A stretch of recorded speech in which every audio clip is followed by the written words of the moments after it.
Good morning students.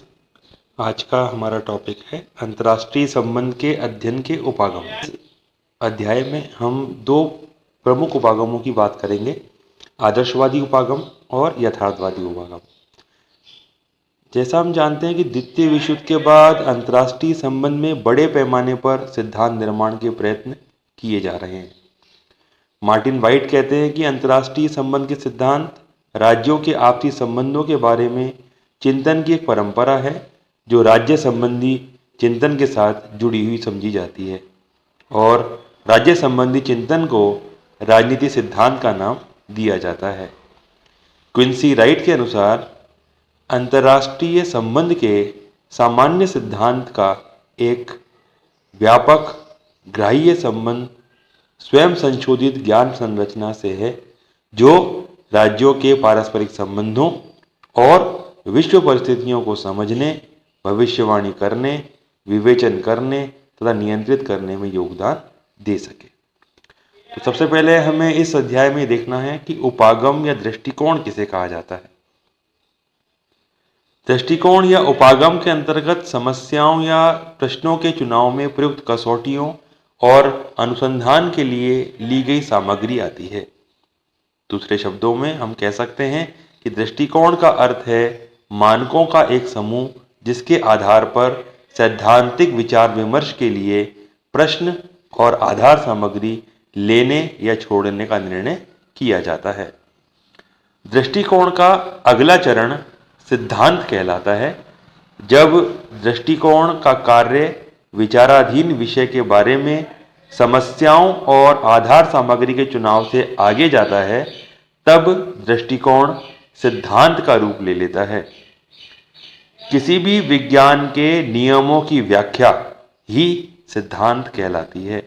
सिद्धांत वे तर्कसंगत अनुमान हैं जो किसी घटनाक्रम के मूल कारणों की विवेचना करते हैं।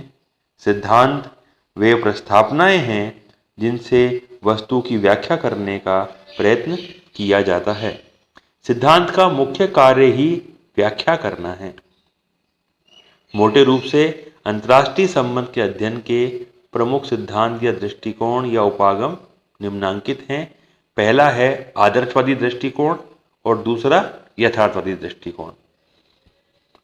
आदर्शवादी दृष्टिकोण का समूचा चिंतन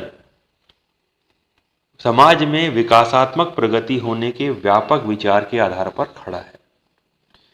इस विचार का जन्म 18वीं शताब्दी में हुआ था और आमतौर से यह माना जाता है कि अमेरिकन और फ्रेंच क्रांतियों का मुख्य प्रेरणा स्रोत आदर्शवाद ही था। सन 1795 में कॉन्डरसैट ने अपने ग्रंथ में एक ऐसी विश्व व्यवस्था की कल्पना की जिसमें न युद्ध के लिए कोई स्थान था, न विषमता के लिए और न अत्याचार के लिए। उसने विश्वास प्रकट किया कि मनुष्य अपनी बुद्धि, शिक्षा और विज्ञान के उपयोग से इतनी उन्नति कर लेगा कि भावी मानव समाज में हिंसा, हत्या, अनैतिकता, सत्ता लोलुपता और शक्ति के लिए संघर्ष की भावना सर्वथा लुप्त हो जाएगी। आदर्शवाद भविष्य के ऐसे अंतर्राष्ट्रीय समाज की तस्वीर पेश करता है जो शक्ति राजनीति, अनैतिकता और हिंसा से सर्वथा मुक्त हो। इसकी यह मान्यता है कि वर्तमान समय के अंतर्राष्ट्रीय संघर्षों का निवारण शिक्षा और सुधार के प्रयोग से हो सकता है। अंतर्राष्ट्रीय संबंधों में आदर्शवादी दृष्टिकोण का संबंध क्या होना चाहिए से है।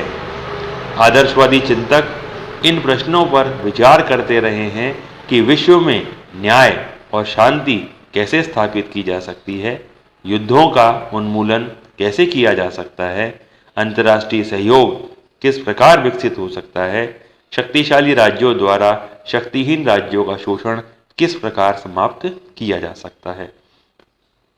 अंतर्राष्ट्रीय संबंधों की जटिल समस्याओं के समाधान के लिए ये 3 बातों पर बल देता है। पहला, राष्ट्रों को अपने अंतर्राष्ट्रीय व्यवहार में नैतिक सिद्धांतों पर चलना चाहिए और परंपरागत शक्ति राजनीति से दूर रहने का प्रयत्न करना चाहिए। दूसरा, शक्ति राजनीति के प्रबल पोषक सर्वाधिकारवादी दल रहे हैं। अतः ऐसे दलों के अस्तित्व को समाप्त करने का प्रयत्न किया जाना चाहिए। तीसरा, विश्व सरकार की स्थापना करके शक्ति राजनीति को सदैव के लिए दफना देना चाहिए। तो ये 3 बिंदुओं पर विशेष जोर देते हैं: नैतिक सिद्धांत, सर्वाधिकारवादी दलों की समाप्ति और विश्व सरकार की स्थापना। आदर्शवादी अंतर्राष्ट्रीय राजनीति को स्वयं में साध्य न मानकर केवल एक साधन मानते हैं जिसका उद्देश्य अंतर्राष्ट्रीय न्याय का विकास करना है। जिस प्रकार राज्य का उद्देश्य नागरिकों की स्वतंत्रता, समानता और कल्याण की वृद्धि करना है, उसी प्रकार वे मानते हैं कि अंतर्राष्ट्रीय संबंधों में इन्हीं मानवीय लक्ष्यों की प्राप्ति के लिए विदेश नीति का संचालन किया जाना चाहिए। प्रथम विश्व युद्ध के उपरांत किए गए अंतर्राष्ट्रीय संबंधों के अध्ययनों और अनुसंधानों में झुकाव आदर्शवादी, संस्थावादी और विधिवादी अध्ययनों की ओर रहा।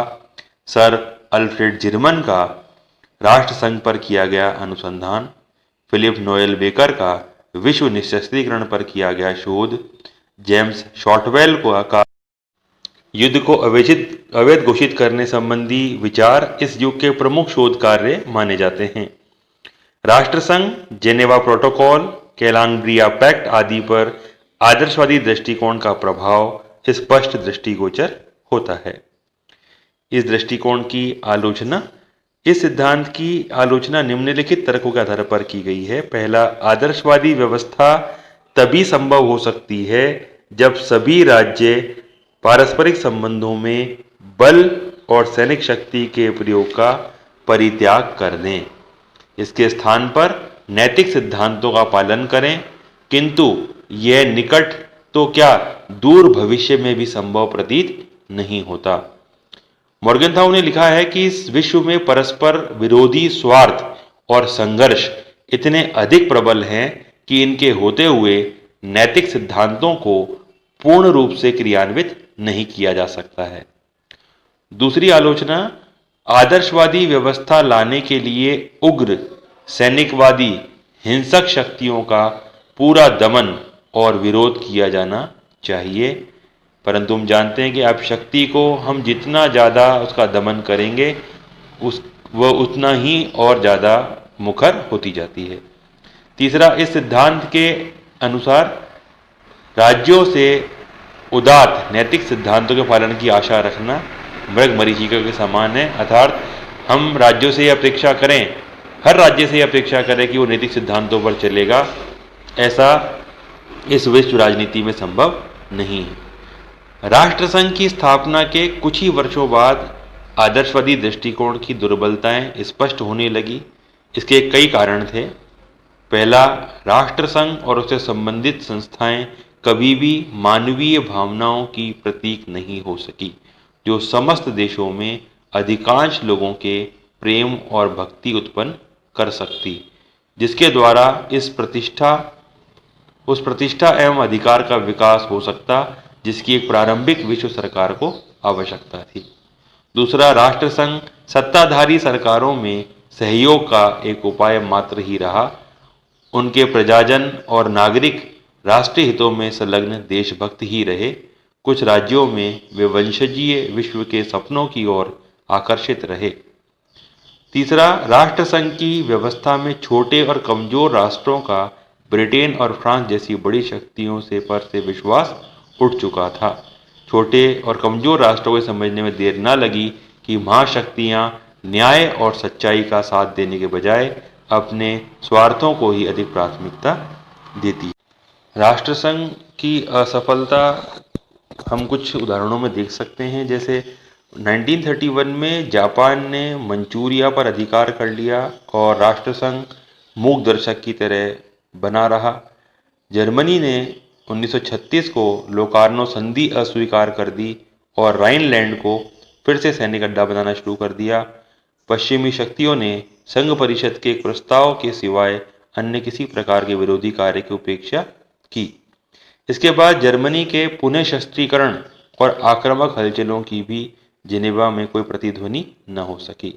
हिटलर और मुसोलिनी के प्रति ब्रिटेन और फ्रांस की तुष्टीकरण की नीति ने आदर्शवादी दृष्टिकोण की पोल खोल करके रख दी।